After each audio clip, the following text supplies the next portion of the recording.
something on my glasses. I can't see a flipping thing, as they say.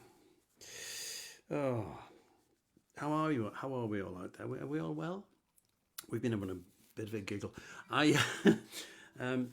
You may or may not have noticed that my hair has grown considerably over the last few months, and it's all down to Churchy Blokeman, who good friend musician, and I was at a gig with him a while ago, and I was wearing my customary hat, and I took the hat off for some reason. I have no idea why. To maybe put a guitar over my shoulder. I have no idea what it was. And he went, "My God," he said, "that's taken 10 years off you." So I thought, I said, "Well, park the hat for now then. Let's keep that for a rainy day," as they say. And I thought I'd just let my hair grow, seeing as it still is growing. And there I was, just sort of setting this up, and I was sitting here, and I'm looking, and I'm thinking, oh, and my head sort of... And of course, you're looking like this, and you think it's going to be... it's the wrong way around. It's not like looking in a mirror. And it confused me no end until at the end my hair was sort of like some sort of aging Mohican. But anyhow, the little things amuse us, don't they? So yeah, a bit of a theme for this week. I don't have a special guest. I do have two guests lined up between now and Christmas that I've got. A guy called Ed Cohn coming on next week, who has contacted me and said he'd like to take part. He's currently attending, doing an MA in songwriting in London with a musician friend of mine, and so she suggested to him that he might be interested in doing this. So he's going to be joining. And then the week after, I've got Nick Newark in. Now, Nick is the gentleman I mentioned before who writes amazing songs, and on a on a precise regime of one a week, and which I think is startlingly impressive. And he's on with us the Tuesday before Christmas, so we got those lined up. So this evening will be a slightly shortened version, but hopefully I start to sound like Jules Holland, didn't I? Enjoyable nevertheless. And there is a theme to it, and but to introduce that theme, I'm going to play this song, which is something I wrote a long while ago. But I still enjoy playing it immensely. No, I still enjoy immensely playing it. Is that right?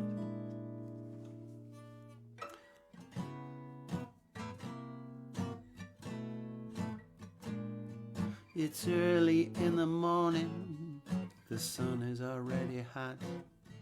There's fresh food in the kitchen, and the coffee pot is hot. So why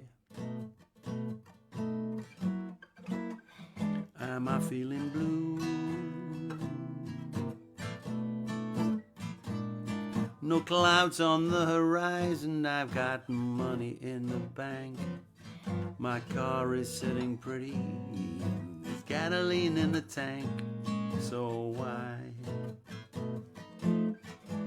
am I feeling blue? My baby's gone and left me, not for another man. She says she wants to travel, does not give a damn. She told me this morning, I said, I don't know what to say. She said, say what you want, honey, I'm gonna leave you anyway. So I leave the food in the kitchen, my coffee in the pots. I'll take off in my Cadillac, 'cause believe it or not, my baby's gone cold on me, but her sister has not.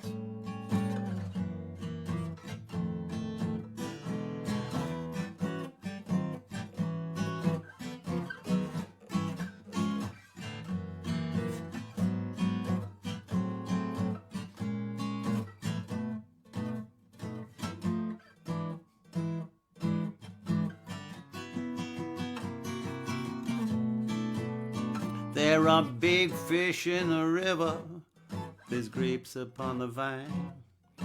Last night we had a party, I had a real good time. So why am I feeling blue. My baby's gonna leave me, not for another man. She says she wants to travel, she does not give a damn. She told me this morning, I said, I don't know what to say. Then said, say what you want, my honey, 'cause I'm gonna leave you anyway. So I leave the food in the kitchen, the coffee in the pot. I'll take off in my Cadillac, believe it or not. My baby's gone cold on me, but her sister has not. She has not. My baby's gone cold on me, but her sister has not. Yes. Yeah. The thing about it is the theme, if you like, is the car, and there's two reasons for well, one is that I think it's quite a useful device. I mean, in this instance, it signifies that my car is sitting pretty, so that's a sort of comforting thing. There's gasoline in the tank, ready to go, all that sort of stuff, and it's a strong imagery. But the other thing that intrigues me is that they're obviously American cars, aren't they? I mean, I think I've already said that I don't think anybody has successfully managed to put the word Cortina or even Ford into a just suddenly realise as I said it, a lot of you out there won't know what a Cortina is.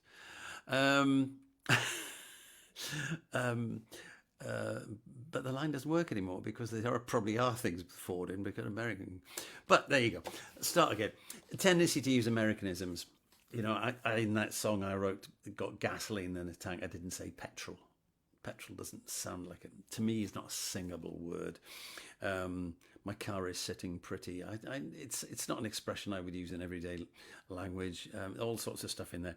But particularly it's the Americanization of it.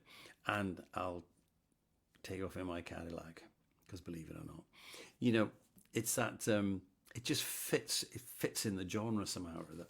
And but it still intrigues me that I think we do a lot of things with songwriting where we tend to adopt that sort of attitude. I mean, I can't imagine opera done in a Scottish accent, if you like. It's that sort of feel. I don't know where that came from. But the next song, and this was the kind of I've never, as far as I can remember, I've never performed it. I wrote it not that long ago, but I've never actually done it because the idea is it should actually be a two-handed song with male and female participants. And in this instance, the metaphor, the analogy with driving in the car is taken considerably further. And well, I'll sing it to you. And you can make your own minds up. And this is called Test Drive.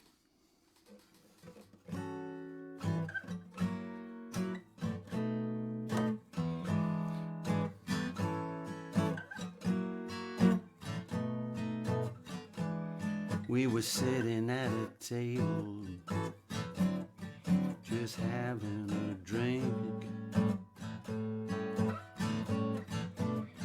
when I saw my woman's eyes starting to sink. She said, I don't care what. I'll start it again. I care what you do, not so much by what you think. She said, see that lady sitting over there. I said, the tight blue jeans and the long blonde hair. She said, I'm wondering, how long are you going to stare? I said she'd be a Ferrari if she was a car.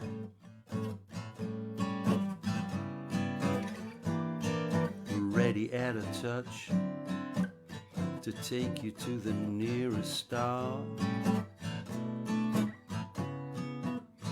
But as I spoke those words, I knew I had gone way too far.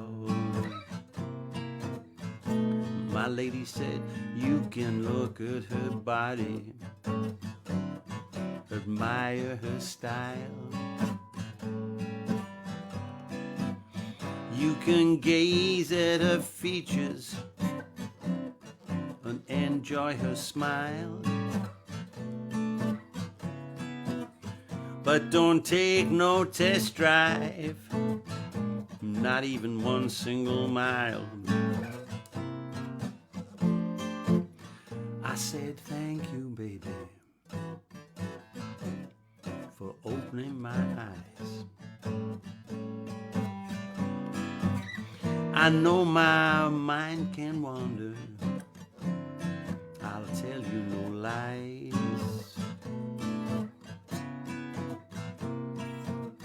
But I wanna live, so there'll be no test drive.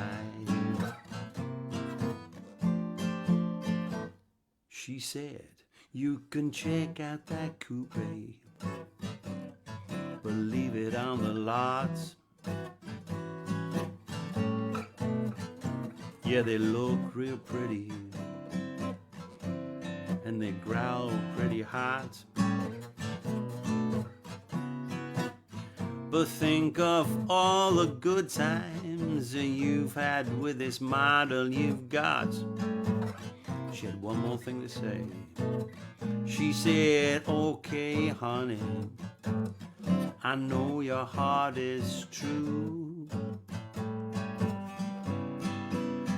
but there's just one thing I want to say to you.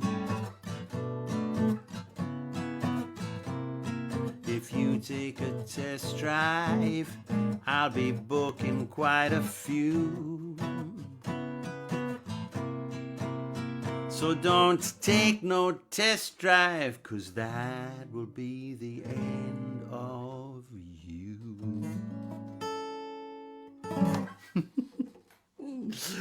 I nearly blew that whole thing by putting a negative in that. Like, it's not even written like that. Hopeless. But again, there's that. It's yeah, okay, it's a Ferrari, and it's not a Ford. It's not a Sierra, and it's not a. I can't think of any other model, any other British cars, or non-American cars. So yeah, it's just a metaphor. What else can I say about it? Yeah, leave it on the lot. You know, it.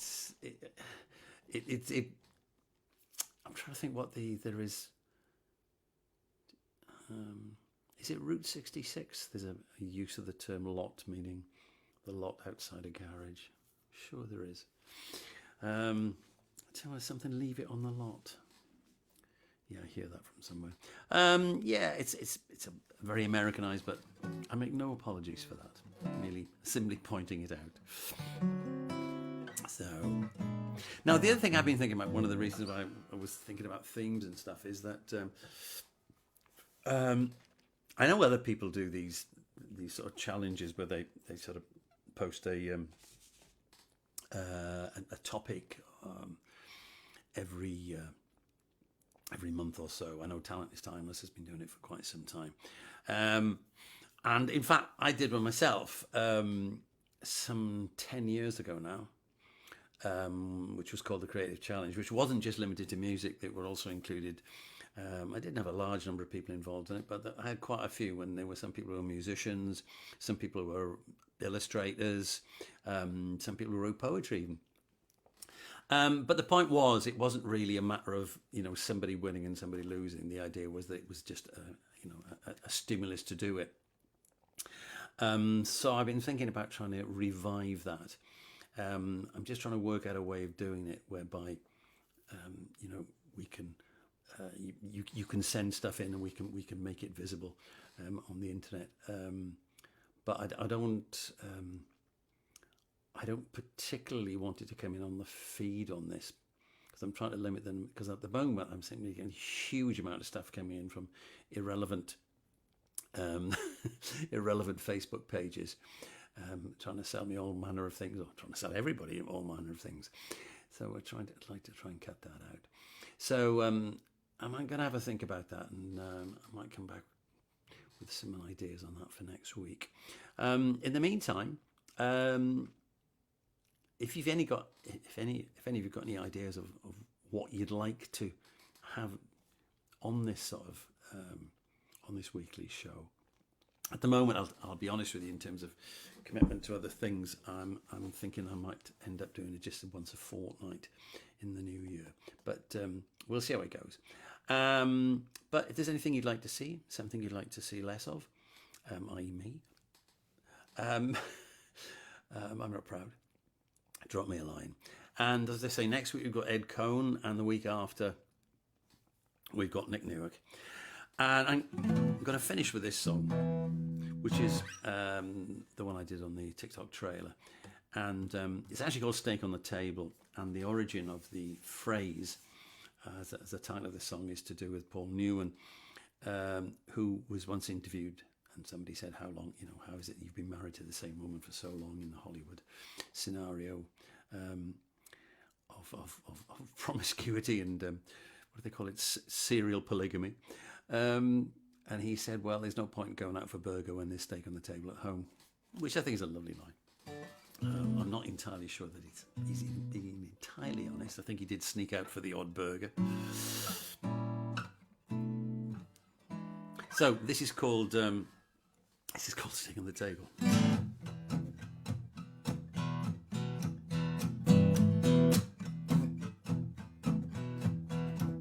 We were playing in a bar, we were hot, we were loud.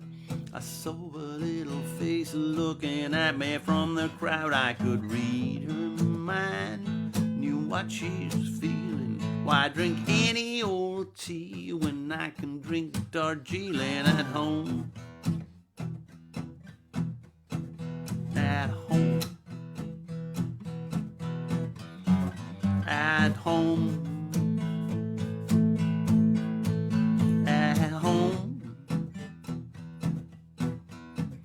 Why drink any old tea when I can drink Darjeeling at home?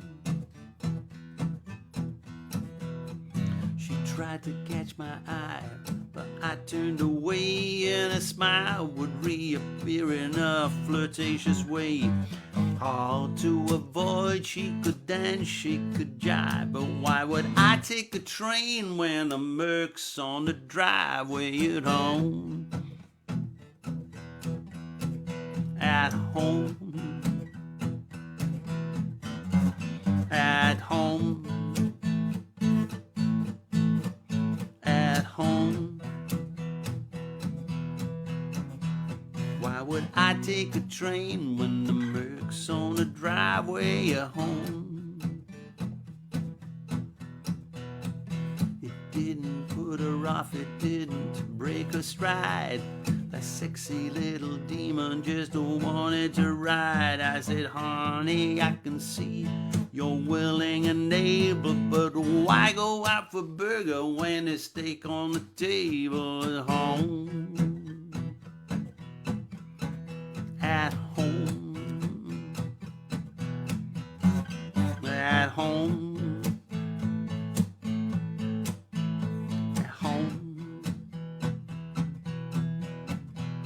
Why go out for a burger when there's steak on the table at home? I drove home to my lovely, lovely wife. I walked in the door, got the shock of my life. She said, no steak, no champagne. Forget your Darjeeling, and I'll take a Merc, 'cause I'm tired of being at home. At home.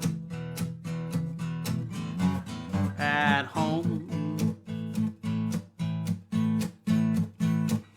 At home. And I take the Merc, 'cause I'm tired of being. I take the Merc, 'cause I'm so tired of being. I'll take the Merc, 'cause I'm so tired of being at home.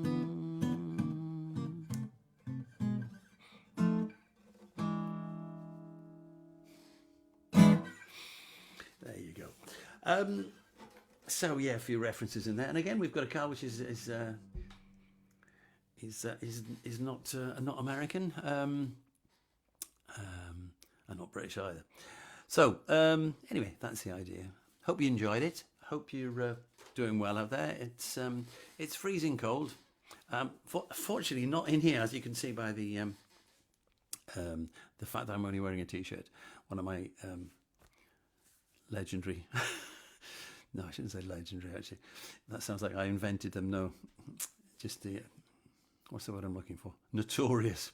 My notorious, boring selection of the same t-shirt, which I happen to like. I think they're great, but I do have rather a lot of them. So that's it for this week. Look after yourselves. Have fun. Listen to music. Play a lot of music. Do the things you enjoy, and stay safe. So until next week.